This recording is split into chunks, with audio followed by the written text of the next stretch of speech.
ಮೀಸಲಾತಿ ಭಿಕ್ಷೆಯಲ್ಲ, ಭಾರತ ಸಂವಿಧಾನ ನೀಡಿರುವ ಹಕ್ಕು. ರಾಜ್ಯದಲ್ಲಿ ಶಿಕ್ಷಣ ಮತ್ತು ಉದ್ಯೋಗಗಳಲ್ಲಿ ಎಸ್ಸಿ ಎಸ್ಟಿ ಜನಸಂಖ್ಯೆಗನುಗುಣವಾಗಿ ಮೀಸಲಾತಿ ನೀಡಿ. ಮಾಜಿ ಲೋಕಸಭಾ ಸದಸ್ಯ ಉಗ್ರಪ್ಪ ಆಗ್ರಹ.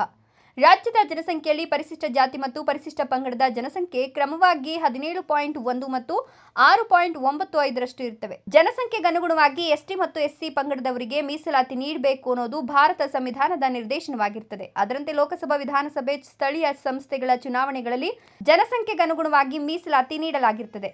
ಎಸ್ಸಿಪಿಟಿಎಸ್ಪಿ ಕಾನೂನಿನಡಿ ಜನಸಂಖ್ಯೆಗನುಗುಣವಾಗಿ ರಾಜ್ಯದ ಆಯವ್ಯಯದಲ್ಲಿ ಪ್ರತಿ ವರ್ಷ ಅನುದಾನ ನೀಡುತ್ತಿದೆ. ಹೀಗೆ ರಾಜಕೀಯ ಮೀಸಲಾತಿ ಜೊತೆಗೆ 2004ರಿಂದ 2025ನೇ ಎಸ್ಸಿ ಎಸ್ಟಿ ಜನಸಂಖ್ಯೆಗನುಗುಣವಾಗಿ ಕೇಂದ್ರ ಸರ್ಕಾರದ ಶಿಕ್ಷಣ ಮತ್ತು ಉದ್ಯೋಗಗಳಲ್ಲಿ ಮೀಸಲಾತಿ ನೀಡಲಾಗುತ್ತಿದೆ ಎಂದರು. ಕರ್ನಾಟಕ ರಾಜ್ಯದಲ್ಲಿ ಶಿಕ್ಷಣ ಮತ್ತು ಉದ್ಯೋಗಗಳಲ್ಲಿ ಎಸ್ಸಿ ಮತ್ತು ಎಸ್ಟಿ ಜನಸಂಖ್ಯೆಗನುಗುಣವಾಗಿ 15% ಬದಲು 17.3 ಬದಲು 7% ಮೀಸಲಾತಿ ನೀಡಬೇಕೆಂಬುದು ದಶಕಗಳಿಂದ ಹೋರಾಟ ಮಾಡಿದ ಪರಿಣಾಮ ಕರ್ನಾಟಕ ಉಚ್ಚ ನ್ಯಾಯಾಲಯ ರಿಟ್ ಅರ್ಜಿ ಸಂಖ್ಯೆ 16-852/2018ರಲ್ಲಿ ಕರ್ನಾಟಕ ರಾಜ್ಯ ನಾಯಕ ವಿದ್ಯಾರ್ಥಿ ಸಂಘವು ಎಸ್ಸಿ ಮತ್ತು ಎಸ್ಟಿ ಮೀಸಲಾತಿಯನ್ನು ಹೆಚ್ಚಿಸಲು ದಾಖಲಿಸಿದ ಮನವಿಯನ್ನು ಪರಿಗಣಿಸುವಂತೆ ರಾಜ್ಯ ಸರ್ಕಾರಕ್ಕೆ ನಿರ್ದೇಶನ ನೀಡಿದೆ. ಇನ್ನು ಈ ಕುರಿತು ತೀರ್ಮಾನ ಕೈಗೊಳ್ಳಲು ಮತ್ತು ಪ್ರಾಯೋಗಿಕ ದತ್ತಾಂಶವನ್ನು ಸಂಗ್ರಹಿಸಲು ರಾಜ್ಯ ಸರ್ಕಾರ ನಾಗಮೋಹನ್ ಸಮಿತಿ ನೇಮಿಸಿತ್ತು. ಮುಖ್ಯಮಂತ್ರಿ ಸಿದ್ದರಾಮಯ್ಯನವರೇ, ಸಾಮಾಜಿಕ ನ್ಯಾಯದಲ್ಲಿ ನಂಬಿಕೆ ಇಟ್ಟಿರುವ ನಿಮ್ಮಲ್ಲಿ ಈ ಮೂಲಕ ನಾವು ವಿನಂತಿಸಿಕೊಳ್ಳೋದೇನೆಂದರೆ, ಮೀಸಲಾತಿ ವಿಚಾರದಲ್ಲಿ ಮೊದಲು ಸರ್ವಪಕ್ಷಗಳ ಸಭೆ ಕರೀರಿ. ಸರ್ವಪಕ್ಷಗಳ ನಿಯೋಗವನ್ನು ಪ್ರಧಾನಮಂತ್ರಿಗಳಿಗೆ ಕರೆದೊಯ್ಯಬೇಕು. ಉಚ್ಚ ನ್ಯಾಯಾಲಯದಲ್ಲಿ ತಡೆಯಾಜ್ಞೆ ತೆರವುಗೊಳಿಸಲು ಸಮರ್ಪಕ ವಕೀಲರ ನೇಮಕ ಮಾಡಿ ತಡೆಯಾಜ್ಞೆ ರಹಿತರಿಗೆ ಅರ್ಜಿ ಹಾಕಬೇಕು. ತಡೆಯಾಜ್ಞೆ ತೆರವಾಗದಿದ್ದರೆ ವಿಶೇಷ ಅರ್ಜಿಯನ್ನು ಸರ್ವೋಚ್ಚ ನ್ಯಾಯಾಲಯದಲ್ಲಿ ದಾಖಲು ಮಾಡಬೇಕು. ಎಸ್ಸಿ ಎಸ್ಟಿ ವರ್ಗಗಳ ಸುಳ್ಳು ಜಾತಿ ಪ್ರಮಾಣ ಪತ್ರಗಳನ್ನು ಲಕ್ಷಾಂತರ ಜನರು ಪಡೆದು ಸೌಲಭ್ಯಗಳನ್ನು ಪಡೆದಿದ್ದಾರೆ. ಇವರ ವಿರುದ್ಧ ಕೂಡಲೇ ಸುಳ್ಳು ಜಾತಿ ಪ್ರಮಾಣ ಪತ್ರ ಪಡೆದ ಆರೋಪದ ಮೇಲೆ ಮತ್ತು ಈ ಪತ್ರ ನೀಡಿದ ಅಧಿಕಾರಿಗಳ ಮೇಲೆ ಕಾನೂನಿನಂತೆ ಕ್ರಮವಾಗಬೇಕು ಅಂತ ಒತ್ತಾಯಿಸಿದರು. ಮುಖ್ಯಮಂತ್ರಿಗಳು ತುರ್ತಾಗಿ ರಾಜ್ಯ ಮತ್ತು ಕೇಂದ್ರ ಸರ್ಕಾರದ ಮೇಲೆ ಒತ್ತಡ ಹೇರಬೇಕು. ಅದರಂತೆ ಸಂಸದ, ಶಾಸಕ, ಮಂತ್ರಿಗಳು ಕೂಡ ಒತ್ತಡ ತಂದು 56 ಮೀಸಲಾತಿಯನ್ನು ಸಂವಿಧಾನದ 9ನೇ ಶೆಡ್ಯೂಲ್ಗೆ ಸೇರಿಸಲು ಪ್ರಧಾನಿಗಳೊಂದಿಗೆ ಮಾತನಾಡಿ ಆಗುವಂತೆ ಮಾಡಬೇಕು. ಇಲ್ಲವಾದಲ್ಲಿ ಉಗ್ರ ಹೋರಾಟ ಖಚಿತ ಅಂದರು. ಈ ಪತ್ರಿಕಾಗೋಷ್ಠಿಯನ್ನ ಉದ್ದೇಶಿಸಿ ಮಾತನಾಡ್ತಾ ಇರುವಂತದ್ದು ಕೆಪಿಸಿಸಿಯ ಉಪಾಧ್ಯಕ್ಷನಾಗಿ ಅಲ್ಲ, ಅಥವಾ ಮಾಜಿ ಸಂಸದನಾಗಿಯೂ ಅಲ್ಲ.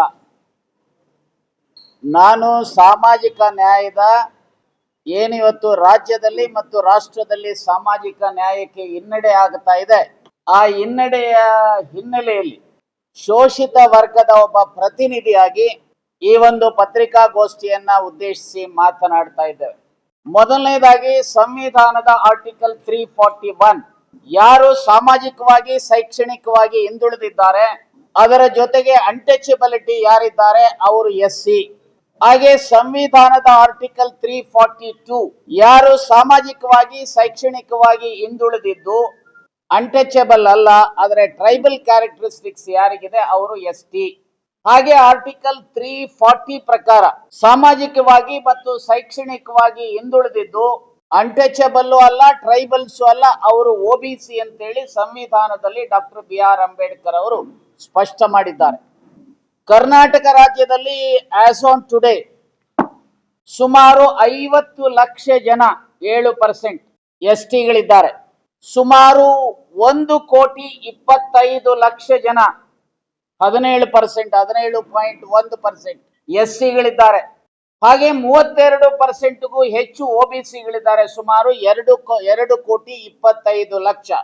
ಈ 3 ವರ್ಗದ ಜನವೇ ರಾಜ್ಯದಲ್ಲಿ ಸುಮಾರು 4 ಕೋಟಿ ಕನ್ನಡಿಗರಿದ್ದಾರೆ. ಬಹುಶಃ ನಾನು ಈ ಸಂದರ್ಭದಲ್ಲಿ ಸ್ಪಷ್ಟವಾಗಿ ಹೇಳ್ತೇನೆ, ಸಂವಿಧಾನದ ರೀತಿಯ ಮೀಸಲಾತಿ ಭಿಕ್ಷೆ ಅಲ್ಲ. ಯಾರಾದ್ರೂ ಸಹ ಮೀಸಲಾತಿ ನೀಡಿರುವಂತದ್ದು ಭಿಕ್ಷೆ ಅಂತ ಇದ್ರೆ ಅದು ಬಹುಶಃ ಮೂರ್ಖತನದ ಪರಮಾವಧಿ ಅಂತ ಹೇಳಿಕ್ಕೆ ಬಯಸ್ತಾನೆ. ಮೀಸಲಾತಿ ಈ ದೇಶದ ಪ್ರತಿಯೊಬ್ಬ ಪ್ರಜೆಯ ಮೂಲಭೂತ ಹಕ್ಕು, ಕಾನ್ಸ್ಟಿಟ್ಯೂಷನಲ್ ರೈಟ್. ನೋಡಿ, ಇವತ್ತು ರಾಜಕೀಯ ವ್ಯವಸ್ಥೆನಲ್ಲಿ SC lady, ST lady, A lady, B lady, general lady ಎಲ್ಲರೂ ರಿಸರ್ವೇಶನ್ ಅನ್ನ ತೆಗೆದುಕೊಳ್ತಾ ಇದ್ದಾರೆ. ಕರ್ನಾಟಕ ರಾಜ್ಯದಲ್ಲಿ ರಾಜಕೀಯವಾಗಿ ಪಾರ್ಲಿಮೆಂಟ್ ಮತ್ತು ಅಸೆಂಬ್ಲಿನಲ್ಲಿ ಜನಸಂಖ್ಯೆಗೆ ಅನುಗುಣವಾಗಿ ಎಸ್ಸಿಗಳಿಗೆ, ಎಸ್ಟಿಗಳಿಗೆ ನೀಡಿದ್ದಾರೆ. ಹಾಗೆ ಸಂವಿಧಾನದ ಆರ್ಟಿಕಲ್ 243 ಪ್ರಕಾರ ಸ್ಥಳೀಯ ಸಂಸ್ಥೆಗಳಲ್ಲೂ ಸಹ ಮೀಸಲಾತಿಯನ್ನ ಜನಸಂಖ್ಯೆಗೆ ಅನುಗುಣವಾಗಿ ಎಸ್ಸಿ, ಎಸ್ಟಿ ಇನ್ನಿತರರಿಗೆ ನೀಡಿದ್ದಾರೆ. ಅಷ್ಟೇ ಅಲ್ಲ, ನಮ್ಮ ರಾಜ್ಯದಲ್ಲಿ ಎಸ್ಸಿಪಿ-ಟಿಎಸ್ಪಿ ಕಾನೂನನ್ನ 2013ರಲ್ಲಿ ತಂದಾಗ ಎಸ್ಸಿಗಳಿಗೆ, ಎಸ್ಟಿಗಳಿಗೆ ಜನಸಂಖ್ಯೆಗೆ ಅನುಗುಣವಾಗಿ ಬಡ್ಜೆಟ್ ಅಲ್ಲಿ ಅಲೋಕೇಶನ್ ಆಗಬೇಕು ಅನ್ನುವಂಥದ್ದು ಕಾನೂನಲ್ಲಿ ಮ್ಯಾಂಡೇಟರಿ ಮಾಡಿದ್ದಾರೆ. ನಮ್ಮ ರಾಜ್ಯದ ಒಟ್ಟಾರೆ ಬಡ್ಜೆಟ್ ಪ್ರತಿ ವರ್ಷ ಈ ವರ್ಷ 4,48,000 ಕೋಟಿ. ಪ್ಲಾನ್ ಸೈಜು ಅದರಲ್ಲಿ 50% ಅಂತಂದ್ರೆ ಸುಮಾರು 2 ಲಕ್ಷ ಚಿಲ್ಲರೆ ಕೋಟಿ. ಅದರಲ್ಲಿ ಎಸ್ಟಿಗಳಿಗೆ 7% ಅಂದ್ರೆ ಸುಮಾರು 14 ರಿಂದ 15 ಸಾವಿರ ಕೋಟಿ ಪ್ರತಿ ವರ್ಷ ಎಸ್ಟಿಯ ಅಭಿವೃದ್ಧಿಗೋಸ್ಕರ ಬಳಸಬೇಕು.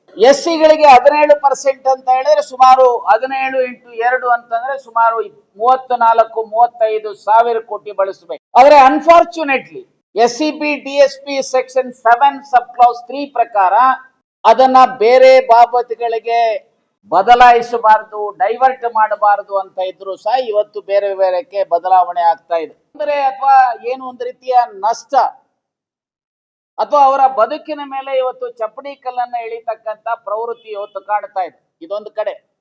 ಎರಡನೇದು ನಮ್ಮೆಲ್ಲರ ಹೋರಾಟದ ಪ್ರಯತ್ನ 19th April 1991 ಕರ್ನಾಟಕ ರಾಜ್ಯದ ವಾಲ್ಮೀಕಿ ಸಮಾಜದ ಪರ್ಯಾಯ ಪದಗಳನ್ನ ಎಸ್ಟಿಗೆ ಸೇರಿಸಿದ ಮೇಲೆ ಎಸ್ಟಿ ಪಾಪ್ಯುಲೇಷನ್ ಏನು 0.8% ಇದ್ದಂಥದ್ದು 1950 ಇಂದ ಆಮೇಲೆ 58 ಆರ್ಡರ್. ಸೊ ಇವೆಲ್ಲದರ ಹಿನ್ನೆಲೆಯಲ್ಲಿ ನೋಡಿದಾಗ 0.8% ಈ ರಾಜ್ಯದಲ್ಲಿ ಎಸ್ಟಿ ಪಾಪ್ಯುಲೇಷನ್ ಇತ್ತು. ಆಗ 3% ರಿಸರ್ವೇಶನ್ ಇತ್ತು. ಆದ್ರೆ ಯಾವಾಗ 19th April 1991 ಪರ್ಯಾಯ ಪದಗಳು ವಾಲ್ಮೀಕಿ ಸಮಾಜದ ಪರ್ಯಾಯ ಪದಗಳು ಎಸ್ಟಿಗೆ ಸೇರಿದ ಮೇಲೆ ಐಟಮ್ ಅಥವಾ ಸೀರಿಯಲ್ ನಂಬರ್ 38ಗೆ 1950 ಆರ್ಡರ್ ರಾಜ್ಯದ ಎಸ್ಟಿ ಪಾಪ್ಯುಲೇಷನ್ 7% ಆಗಿದೆ. ಹಾಗೆ ಎಸ್ಸಿ ಪಾಪ್ಯುಲೇಷನ್ 15 ಇದ್ದಿದ್ದು 2011 ಸೆನ್ಸಸ್ ಪ್ರಕಾರ 17.1 ಆಗಿದೆ. ಈ ಹಿನ್ನೆಲೆಯಲ್ಲಿ ರಾಜಕೀಯವಾಗಿ ಮೀಸಲಾತಿ ಸಿಕ್ಕಿದೆ. ಆದರೆ ಸಂವಿಧಾನದ ಆರ್ಟಿಕಲ್ 15 and 16 ಅಡಿಯಲ್ಲಿ ಈ ವರ್ಗಕ್ಕೆ ಅಡಿಕ್ವೇಟ್ ರೆಪ್ರೆಸೆಂಟೇಷನ್ ಶಿಕ್ಷಣದಲ್ಲಿ ಮತ್ತು ಉದ್ಯೋಗದಲ್ಲಿ ಕೊಡಬೇಕು ಅಂತ ಹೇಳಿ ಇದ್ರು. Adequate representation ಕೊಟ್ಟಿರಲಿಲ್ಲ. 3% ಎಸ್ಟಿಗಳಿಗೆ, 15% ಎಸ್ಸಿಗಳಿಗೆ ಇತ್ತು. 30 ಹಿಂದುಳಿದವರೆಗೂ ಸಹ ನಿಖರವಾದಂತ ಅಂಕಿ ಸಂಖ್ಯೆಗಳಿರಲಿಲ್ಲ. ನಮ್ಮೆಲ್ಲರ ಹೋರಾಟದ ಹಿನ್ನೆಲೆಯಲ್ಲಿ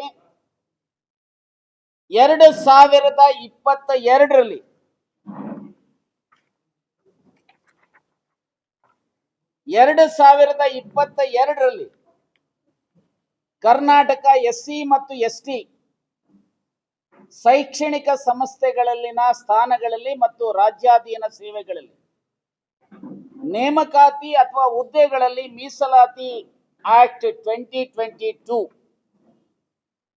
ಇದನ್ನ ಪಾಸ್ ಮಾಡಿದ ಮೇಲೆ ಮೀಸಲಾತಿಯ ಪ್ರಮಾಣ ಎಸ್ಟಿಗಳ 3% ಬದಲು 7%, ಎಸ್ಸಿಗಳ 15% ಬದಲು 17%, ಒಬಿಸಿಗಳಿಗೆ 32%, ಸುಮಾರು 56% ಮೀಸಲಾತಿಯನ್ನ ಈ ರಾಜ್ಯದಲ್ಲಿ ನೀಡಲಾಯಿತು. ಇಂದಿರಾ ಸಹಾನಿಸ್ ಕೇಸಲ್ಲಿ 1992ರಲ್ಲಿ ಸುಪ್ರೀಂ ಕೋರ್ಟಿನ ಆದೇಶ ಆದಾಗ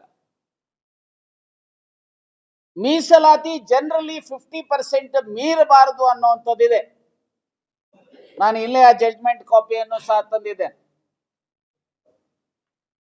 ಅದರಲ್ಲೇ ಫುಲ್ ಬೆಂಚ್ ಹೇಳ್ತಾರೆ, in an exceptional cases by assigning cogent reasons and on the basis of empirical data, ಯಾವ ವರ್ಗಕ್ಕೆ ಅನ್ಯಾಯ ಆಗಿದೆ ಅವರಿಗೆ ಹೆಚ್ಚು ಮೀಸಲಾತಿ ಕೊಡಬೇಕು ಅನ್ನೋ ಆಗಿದ್ರೆ ಮೀಸಲಾತಿಯ ಪ್ರಮಾಣವನ್ನ 50ಕ್ಕಿಂತ ಜಾಸ್ತಿ ಮಾಡಲಿಕ್ಕೆ ಅವಕಾಶ ಇದೆ ಅಂತೇಳಿ ಸುಪ್ರೀಂ ಕೋರ್ಟಿನ ಆದೇಶ ಇದೆ. Jangalahalli Ashwath, power news 1 Chikkaballapur.